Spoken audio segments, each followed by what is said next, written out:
Welcome back to my channel shining Sridevi. Millet సిరీస్లో ఈరోజు మనం తెలుసుకుందాం. ఈ ఒకే ఒక బ్యాటర్ తయారు చేసుకుంటే చాలు ఎంతో హెల్దీ అండ్ టేస్టీ అయినటువంటి మిల్లెట్ రెసిపీస్ ఇడ్లీ, అదేవిధంగా గుంట పునుగులు, దోశ ఏ విధంగా తయారు చేయాలో తెలుసుకుందాం.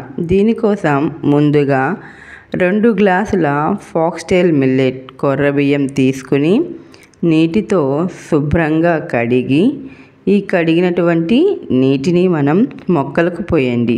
మొక్కలు చాలా ఆరోగ్యంగా పెరుగుతాయి. తర్వాత దీనిలో ఫ్రెష్ వాటర్ పోసుకుని తప్పకుండా 8 నుంచి 10 గంటల పాటు నానబెట్టుకోవాలి. 2 గ్లాసుల కొర్ర బియ్యానికి 1 గ్లాస్ మినపగుళ్ళు తీసుకుని వీటిని కూడా నీటితో శుభ్రంగా కడిగి నీటిని వంపివేసి మరలా ఫ్రెష్ వాటర్ పోసుకొని దీనిలోనే మనం 1 స్పూన్ మెంతులు కూడా యాడ్ చేసి ఒక 3 గంటల పాటు నానబెట్టుకోవాలి.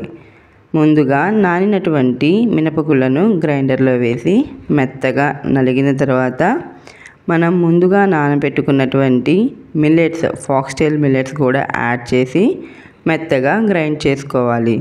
దీనిలోనే మనం మిల్లెట్స్ నానబెట్టినప్పుడు యూజ్ చేసినటువంటి వాటర్ కూడా యాడ్ చేయొచ్చు. పిండి మెత్తగా మెదిగిన తర్వాత దీనిని ఒక డబ్బాలో తీసుకోండి. పిండిని 6 నుంచి 8 గంటల పాటు పులవనివ్వండి. చూసారా ఎంత బాగా పిండి పులిసిందో. పిండి 6 నుంచి 8 గంటల దాకా పులియటం ద్వారా మనం చేసుకున్నటువంటి బ్రేక్ఫాస్ట్ రెసిపీస్ ఇడ్లీ, దోశ అన్నీ కూడా చాలా టేస్టీగా వస్తాయి. దీనిలోకి రుచికి సరిపడినటువంటి ఉప్పు కూడా వేసి చక్కగా కదుపుకోవాలి. ఇప్పుడు మనం బ్రేక్ఫాస్ట్ రెసిపీస్ తయారు చేసుకుందాం. ముందుగా ఇడ్లీ చేసుకుంటానికి ఇడ్లీ ప్లేట్లో పిండిని మొత్తంగా కాకుండా కొంచెం వెలితిగా వేసి ఇడ్లీలు 10 నిమిషాల పాటు ఉడికించుకుంటే ఎంతో టేస్టీ అండ్ హెల్దీ అండ్ సాఫ్ట్గా ఉండేటటువంటి మిల్లెట్ ఇడ్లీ రెడీ అవుతాయి. వీటిని పల్లీ చట్నీ, టమాటో చట్నీతో తింటే సూపర్గా ఉంటాయి. తరువాత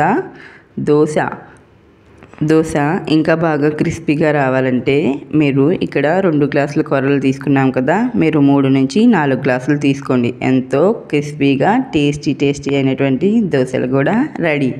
అంతేకాదండి, దీంతో మనం గుంట పునుగులు కూడా చేసుకోవచ్చు. ఈ గుంట పునుగులు చేయడానికి అదే పిండిలో శనగపప్పు, జీలకర్ర, ఉప్పు, కారం, ఉల్లిపాయలు అన్నీ వేసి గుంట పునుగుల ప్యాన్లో తక్కువ ఆయిల్తోనే మనం చక్కగా టేస్టీ గుంట పునుగులు కూడా చేసుకోవచ్చు. వీడియో నచ్చితే లైక్ చేయండి, షేర్ చేయండి, సబ్స్క్రైబ్ చేయండి.